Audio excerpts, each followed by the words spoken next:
Para recapitular todos los temas tratados en el desarrollo de este seminario durante las 2 jornadas de ayer y de antes de ayer y plantear el estado de la cuestión, contamos con una ponencia de mano de María Cobos. Posteriormente celebraremos 2 mesas redondas compuestas por todos los ponentes del seminario y representantes de ICOMOS Internacional y los planes nacionales. Se invitará también a asistentes, como ha dicho Nieves, a participar a través del chat mediante comentarios y preguntas que intentaremos ir trasladando. Paso pues a presentar a María Cobos Aberturo. Es graduada y máster en arquitectura por la Universidad de Valladolid, especialista en urbanismo y paisaje, habiendo completado su formación e iniciado su trabajo profesional en Italia, Brasil e India. Colaboradora en planes de adecuación urbana como la Plaza de San Pablo de Peñafiel o el entorno paisajístico de la muralla de Almazán. Actualmente es responsable de la planimetría de guías de arquitectura en ciudades de la India y trabaja como arquitecto urbanista en paisaje transversal en Madrid, donde ha realizado estudios de integración paisajística como en Sisona o en Fuenlabrada, donde ha realizado también el plan de integración ferroviaria de las vías del tren. Especialista en urbanismo, colabora en el Plan General de Ordenación Urbana de Fuenlabrada y en el Plan Especial de Rehabilitación Integrada de Vitoria-Gasteiz. Muchas gracias, María. Te cedo la palabra para ver esta síntesis y abrir temas para el debate. Buenos días.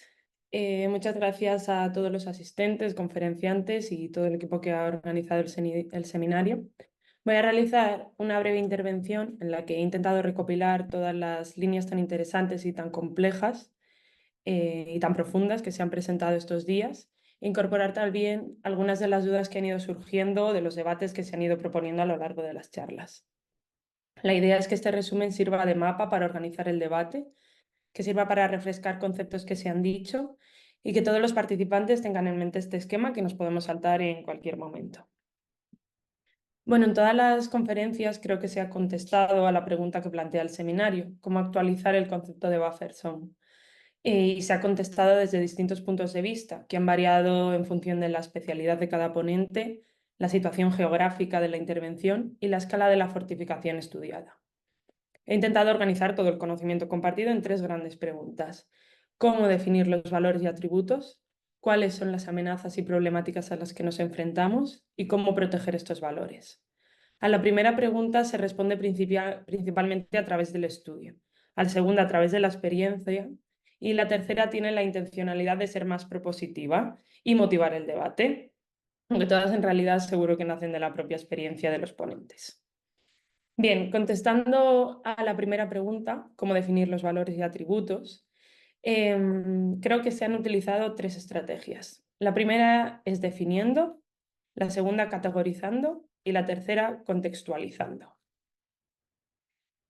En la primera, definiendo, lo que se trata es de ampliar el campo semántico. Antonio Yuela señalaba el error de la Convención del 72 al separar el patrimonio natural y el patrimonio cultural y cómo se ha intentado resolver este error con las siguientes definiciones de paisaje. Paulina Kaplan nos contaba que en 1992 se hablaba por primera vez de paisaje cultural fortificado, siendo el primer instrumento jurídico que habla de su reconocimiento y protección. También nos ha hablado después de las sucesivas cartas iberoamericanas de paisaje cultural. Rafael Mata nos ha presentado un buen resumen del marco conceptual y estratégico que tenemos de referencia actualmente, señalando la definición de UNESCO, del Convenio Europeo del Paisaje y del Plan Nacional de Paisaje Cultural. Sobre la definición de convenio europeo, Fernando Cobos también apuntaba que la clave es que el paisaje se define a partir de la percepción que tiene una comunidad o un grupo humano de un territorio concreto, y por tanto hablar de paisaje es hablar de paisaje cultural. Si concretamos en la definición del concepto principal y objeto del debate, que es el contorno, entorno, la zona de amortiguamiento, la buffer zone, también llamada zona tampón como traducción, Fernando Cobos distingue entorno como ambiente propio de algo y contorno, que es el territorio que lo rodea. Rafael Mata va por el mismo camino señalando que el entorno tiene valores y atributos del bien, mientras que el contorno es el territorio que dialoga con el bien. En alguna medida esto incide en la definición de cuáles son los límites del bien y si el entorno es parte del bien, la zona de amortiguamiento deberá estar por fuera del entorno. Esta primera estrategia es más abstracta, así que la segunda es un poco más concreta, ¿no? ¿Qué otras estrategias utilizamos? La siguiente, que se ha hablado mucho, es categorizando. Se categoriza para ayudar a la utilización de las herramientas, asociándolo a tipologías. Hemos tenido muchas charlas en las que se ha explicado cómo establecer los atributos que definen las categorías de las fortificaciones. En la primera conferencia, Francesco Bandarín nos hablaba de las tipologías básicas: sitios arqueológicos, sistemas de defensas urbanos, fortalezas urbanas y fortalezas aisladas. Bujancho nos hablaba de las guidelines de ICOMOS. Dubón, perdón, Duboncho nos hablaba de las guidelines de ICOMOS y que 5 principios definen el paisaje militar, que son barrera, mando, profundidad, flanqueo y detención, haciendo hincapié en que hay muchos espacios naturales que comparten todos los valores de una fortaleza militar. Y nos hablaba también de cómo estos valores no tienen por qué ser materiales, sino que pueden estar en la comunidad.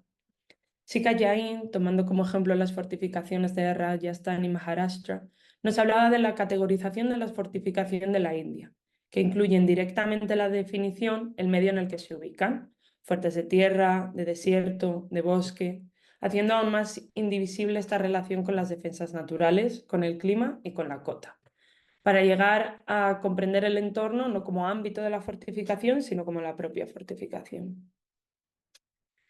Hay que resaltar que esta categorización incluye elementos que ni siquiera son visibles. Se han puesto varios ejemplos de barreras submarinas.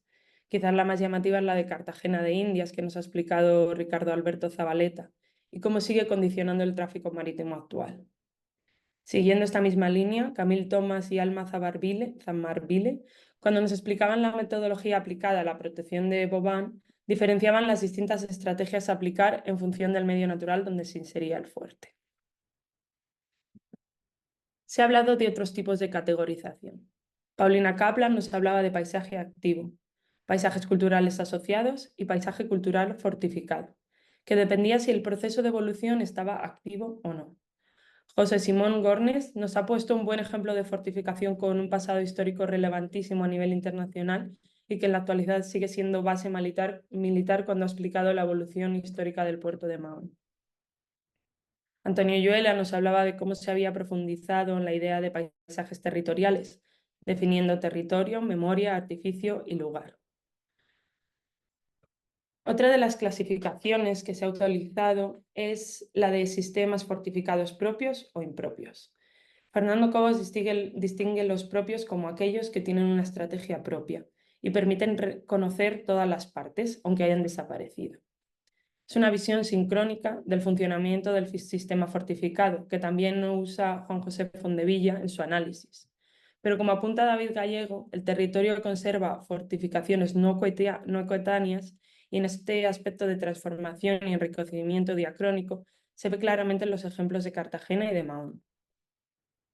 Todos estos valores, como nos contaban, pueden superponerse y considerarse distintos en cada época. Nos ejemplificaba con la fortaleza de Ibiza, que había sido protegida por sus valores paisajísticos en un año y por sus valores tecnológicos 50 años después.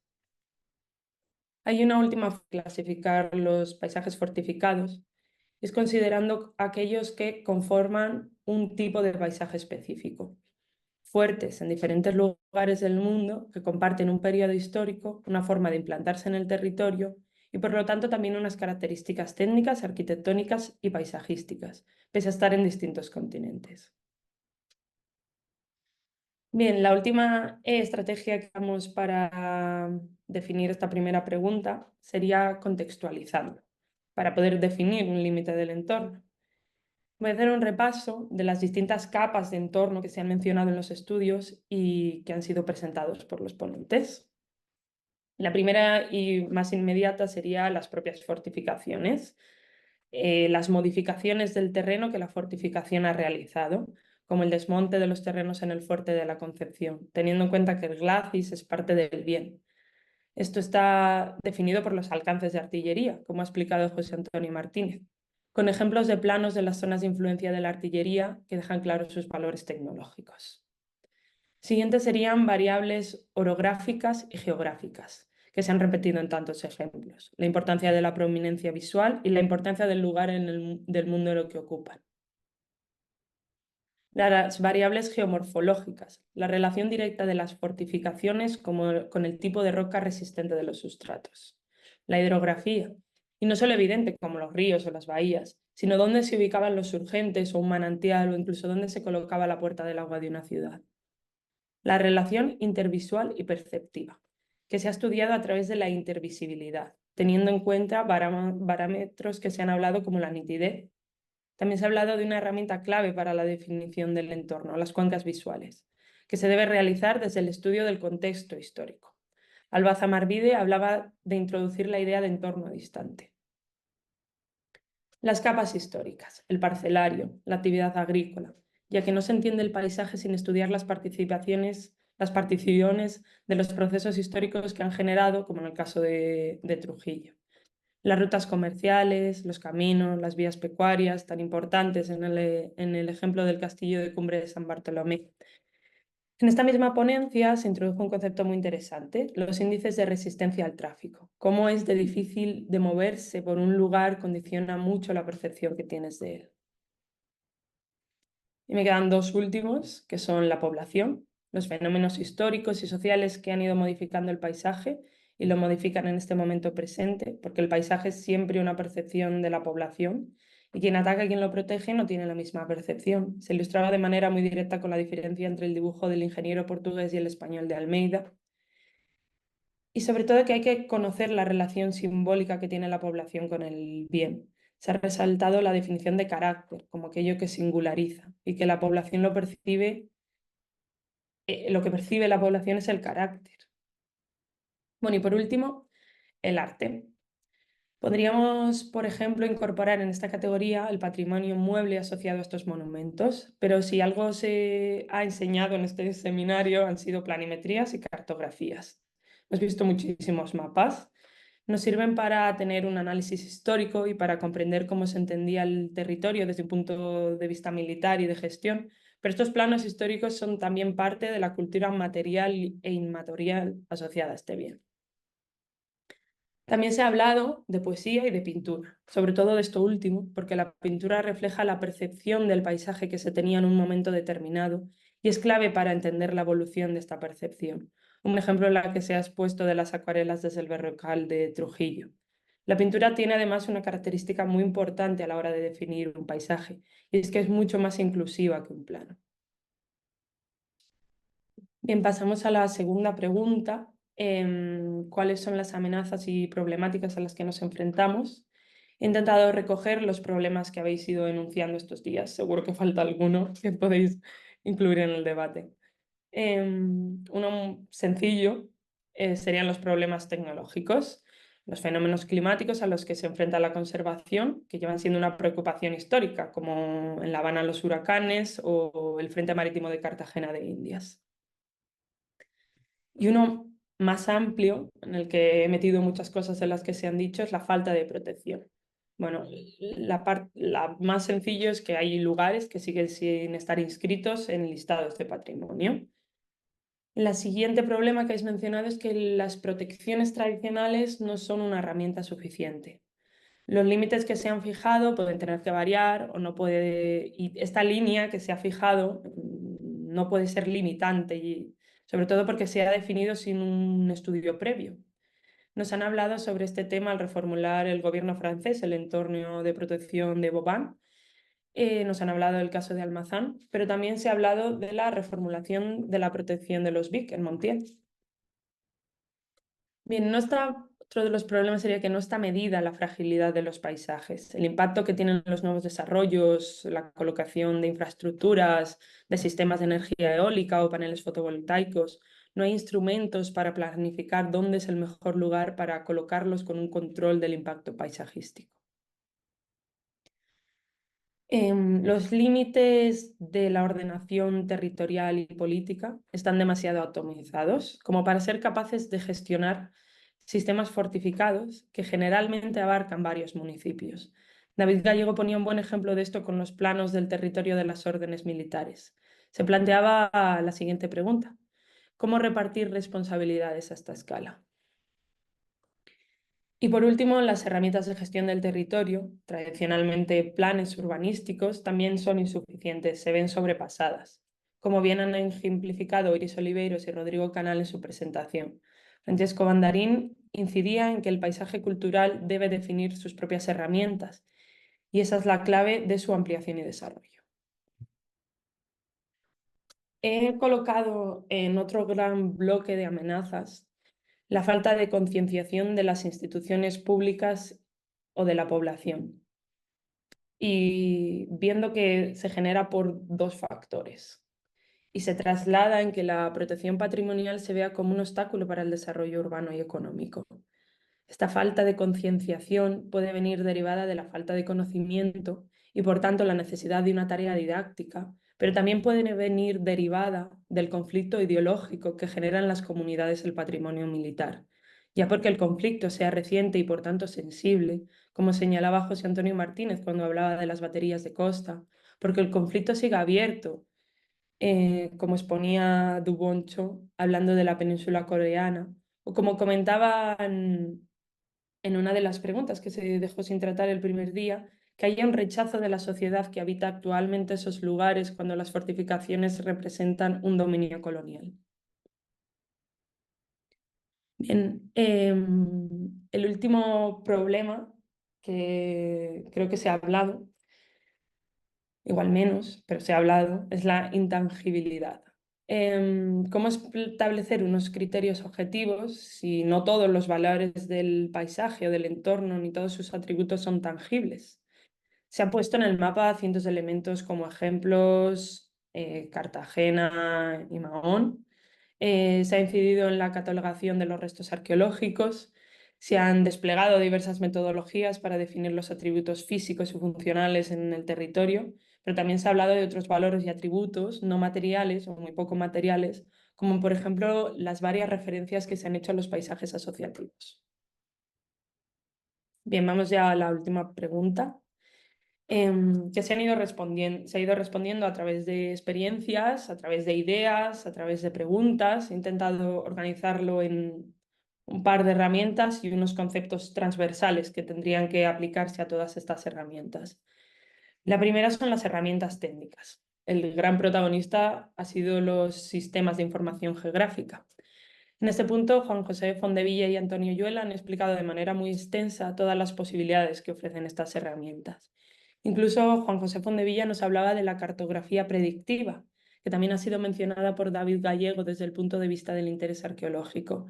Lugares en los que, gracias a la utilización de estas herramientas, podemos localizar vacíos donde encontrar los elementos perdidos de un sistema fortificado. Estas herramientas son clave para el estudio de los casos, pero también para la futura ordenación. Se han enunciado muchas herramientas legislativas. Voy a hacer un breve recopilatorio. Se han mencionado las guidelines de ICOMOS, se han mencionado manuales para la intervención con ejemplos en India y Brasil, se han mencionado metodologías para establecer las zonas tampón, como el gran ejemplo de Boban. Se ha enunciado los análisis de estudio de impacto patrimonial, ejemplificado en la experiencia de Segovia, siendo necesarios estos estudios en lugares que no tienen reconocimiento de patrimonio mundial y no por eso deberían carecer de este recurso, que podría ser equiparable a los estudios de impacto ambiental. Me temo que mi lista de habilidades no incluye eso todavía. Perdón, me ha saltado Siri. Vale, se han anunciado los planes directores que tratan de significar el bien, definir sus principales características y bajar a un nivel de detalle suficiente las protecciones aprobadas. En esta propuesta de herramienta, la intervención de Iris Oliveiros y Rodrigo Canal ha sido muy esclarecedora, defendiendo la utilidad de los planes directores por encima de los instrumentos de ordenación del territorio tradicionales, poniendo de ejemplo Ibiza, donde el plan director y el plan general fueron de la mano, lo que facilitó su gestión, o al contrario, Talavera de la Reina, donde el soporte urbanístico no daba apoyo a la intervención. Y la última cosa que creo que se ha mencionado son las unidades y subunidades de protección paisajísticas, donde se clasifica el entorno en función de sus valores naturales, culturales y artísticos. y se localizan los elementos de interés y se define su fragilidad. Bueno, voy acabando y voy a hablar por último de 3 conceptos transversales, que son la red natural, la participación ciudadana y la operabilidad y la gestión. La red natural, la protección de las aves, la protección de los árboles. Sobre este punto han incidido especialmente Estefanía Herrero e Ignacio Javier Gil en su ponencia, con un ejemplo muy práctico de cómo los nidos de pájaros pueden retrasar una obra y cómo de importante es tener en cuenta la diversidad de los entornos en los que intervenimos para que no se genere un conflicto entre protecciones. La participación ciudadana. Ha quedado clara la necesidad de incluir a los ciudadanos en la identificación de los valores que definen el paisaje fortificado, a través de procesos participativos y procesos de difusión del bien. Se han ejemplificado con los procesos participativos que se han llevado a cabo en Río de Janeiro, con una escala más pequeña. Rafael Mata ha presentado el ejemplo de Trujillo, donde la movilización ciudadana por salvaguardar un entorno fue la que promovió la redacción de unas directrices que regulaban el plan general, dejando claro que estos procesos son mucho más eficaces y operativos cuando cuentan con el interés y el apoyo ciudadano, incluso más si nacen de ahí. Y por último, la operabilidad y la gestión. Albazamarvide reiteraba la necesidad de que cualquier modificación de la zona tampón tenía que ser gestionable, tenía que tener en cuenta el planeamiento urbano y territorial, tenía que contar activamente con las comunidades y las instituciones para garantizar su posibilidad de gestión. En el caso de Boban, se traducía en definir quién tenía que autorizar cualquier proyecto que se desarrollara en la zona. Hablaba de sentar las bases para la cooperación política, que es otra esfera de la participación, identificar los actores de un proceso y establecer las maneras en que deben estar implicadas las distintas administraciones y jurisdicciones. Y no olvidar también que siempre deben de contar con un plan detallado de financiación. Bueno, hasta aquí mi resumen. Pido disculpas por los conceptos que seguro he dejado por el camino, con la intención de crear este esquema de todo lo que se ha hablado y de manera que nos sirva de resumen para organizar el debate que vendrá a continuación. Muchas gracias.